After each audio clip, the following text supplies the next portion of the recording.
Hello everyone, cooking passion পিয়ালিতে তোমাদের সকলকে জানাই আরও একবার স্বাগত। চলে এসেছি পিয়ালি রান্নাঘরে। তাহলে চলো দেখে নেওয়া যাক পিয়ালি আজকে রান্নাঘরে কী রান্না করছে। তো তার জন্য শুরু থেকে শেষ পর্যন্ত পুরো ভিডিওটা তোমাদের দেখতে হবে। এখানে কয়েকটা আমি আলু নিয়েছি। এবার আলুগুলো ভালো করে সেদ্ধ করে নিয়েছি। এবার এই সেদ্ধ আলুর খোসাগুলো আমি এখন ছাড়িয়ে নেব। আর আজকের এই রেসিপিটার জন্য আমি এখানে 5টা মাঝারি সাইজের আলু নিয়েছি। তোমরা যেমন বাড়িতে লোক মানে সদস্য থাকবে তেমনই তোমরাও নিতে পারো, কম বেশিটা তোমাদের উপর নির্ভর করছে। এবার এক এক করে আলুর খোসাগুলোকে আমি ঠিক এইভাবে ছাড়িয়ে নিচ্ছি। আমি এখানে মোট 4টে আলু নিয়েছি, আমার 4টে আলুতেই হয়ে যাবে। তো আজকের এই রেসিপিটা আশা করি তোমাদের সকলের খুব ভালো লাগবে। একদম অন্যরকম ইউনিক একটি রেসিপি। বাড়িতে যদি চটজলদি কেউ আসে তাহলে এই রেসিপিটা অনায়াসেই করে স্ন্যাক্স হিসাবে চায়ের সঙ্গে পরিবেশন করতেই পারো। তো এখন আলুগুলো আমার খোসা ছাড়িয়ে নেওয়া হয়ে গেছে। এখন আমি এই রকম একটা বড় ছাঁকনি নিয়েছি। এইবার আলুগুলো ঠিক এইভাবে এইভাবে ঠিক ছেঁকে নেব, কারণ এইভাবে এই বড় ছাঁকনির সাহায্যে যদি এইরকম করে নেওয়া হয় তাহলে কী হবে বলো তো, আলুতে যে গোটা গোটা দানাটা সেটা থাকবে না। তো সেই জন্যই এখন এই আলুতে যদি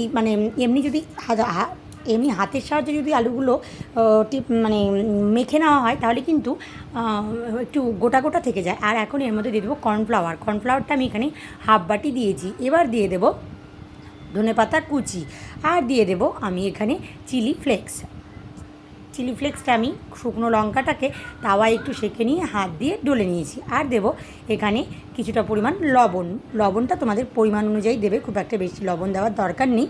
যতটা আলু নেবে ঠিক সেইভাবেই আন্দাজ মতো একটু লবণ দিয়ে দেবে। আর এখানে অ্যাড করব গোলমরিচের গুঁড়ো, এটা কিন্তু মাস্ট, ভীষণ সুন্দর লাগে। আর আমি বারবার বলেছি ছাঁকনিটা নেওয়ার কারণ আলুতে কোনো দলাভাবটা থাকবে না। এবার ভালো করে এগুলো একসঙ্গে মেখে নেব। আর যদি হাতের সাহায্যে ম্যাশ করে নেওয়া হয় আলুটা তাহলে কিন্তু একটু দলা থাকে, সেই ক্ষেত্রে একটু সমস্যা হয়। দেখো আমার ভালো করে মথে নেওয়া হয়েও গেছে, একসঙ্গে মেখে নেওয়া হয়েও গেছে। এবার একটু হাতে তেল নিয়ে আমি সুন্দর করে একটু আমি এইভাবে একটু গোল করে মণ্ড করে নেব। দেখো মণ্ডটা কিন্তু খুব একটা বেশি ক্যাতক্যাতাও হয়নি, আবার খুব একটা শক্তও হয়নি। এবার এরকম একটা প্লাস্টিক নেব, কাপড় যেই সব আনি, তো জামা কাপড়ের যে প্লাস্টিকগুলো হয় সেই প্লাস্টিকটা নিয়ে এর মধ্যে আমি এখন এই আলুর মণ্ডটা ভরে দেব, ঢুকিয়ে দেব। এবার ভীষণ একটা সুন্দর রেসিপি।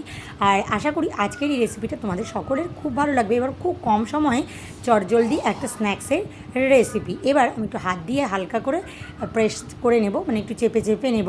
আর তারপরে এখানে আমি একটু বেলনার সাহায্যে একটু বেলে নেব, চারকোনা সাইজের একটা শেপ দিয়ে নেব। তো চারকোনা আমি করিনি, আমি জাস্ট এইরকম গোল করেই করেছি। তারপরে আমি চারকোনাটা করব। তোমরা জাস্ট শুধু দেখো যে আমি কেমন করে বেলেছি, তোমরা দেখলে ঠিক বুঝতে পারবে বন্ধুরা। তো দেখো আমার বেলে নেওয়া হয়েও গেছে। ঠিক এই পর্যায়ে এখন আমি একটা চাকু নেব, আর আগে প্রথমে একটা কাঁচি দিয়ে আমি উপরে প্লাস্টিকটা ঠিক এইভাবে কেটে দেব। দুই সাইড থেকেই প্লাস্টিকটা ঠিক এইভাবে কেটে দিলেই আমার কিন্তু সুন্দরভাবে উপর থেকে উঠে আসবে। তো আর এই জন্যই আমি প্লাস্টিকের মধ্যে নিয়েছি। আর তো দেখো এখন একটু উপর থেকে ঠিক এইভাবে আমি এখন দিয়ে নিলাম। আর একটা এবার ছুরি নেব, ছুরিতে অল্প করে তেল দেব। তেল দিয়ে একটু মাখিয়ে নিলে কি হবে, ছুরিতে চ্যাটচ্যাটে করে আটকে ধরে থাকবে না। এইবার দুই দিক থেকে ঠিক এইভাবে আমি কেটে নেব। আর মাঝখানে আরেকটা ভাগ আমি করে নিচ্ছি। আর তোমরা হয়তো দেখলেই বুঝতে পারছো ঠিক আমি কিভাবে করছি। তবে খুব সহজ একটা রেসিপি, আর করতেও খুব একটা কিন্তু খাটনি লাগে না। তো খুব কম সময়ে চটজলদি একটা দারুণ মুখরোচক রেসিপি। তো চলো ঠিক এইভাবে আমি চার সাইডটাই ঠিক এইভাবে আমি কেটে নেব, একটা চারকোনা শেপ দিয়ে নেব।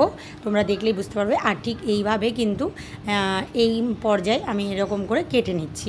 আর আজকের এই রেসিপিটা তোমাদের কেমন লাগছে অবশ্যই তোমরা কিন্তু লাইক কমেন্ট শেয়ার করে জানাবে।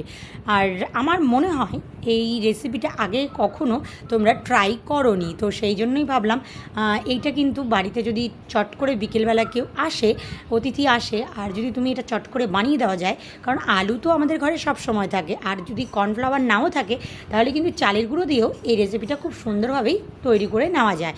তো আমার বাড়িতে কর্নফ্লাওয়ার ছিল, সেই জন্যই তোমরা আবার ভেবো না যে শুধু কর্নফ্লাওয়ার দিয়েই হয়, না বন্ধুরা, শুধু কর্নফ্লাওয়ার ছাড়াও চালের গুঁড়ো দিয়েও হয়।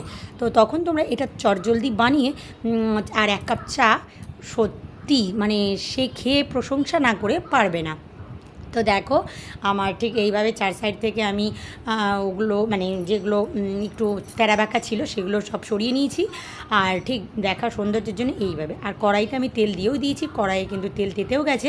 আর এখন আমি ঠিক এইভাবে একটা একটা করে এর মধ্যে ছেড়ে দেব, আর ছেড়ে দিলেই কিন্তু এখন ভেজে নিলেই একদম পেটে চলে যাবে, আর তাতেই কিন্তু একদম রেডি হয়ে যাবে।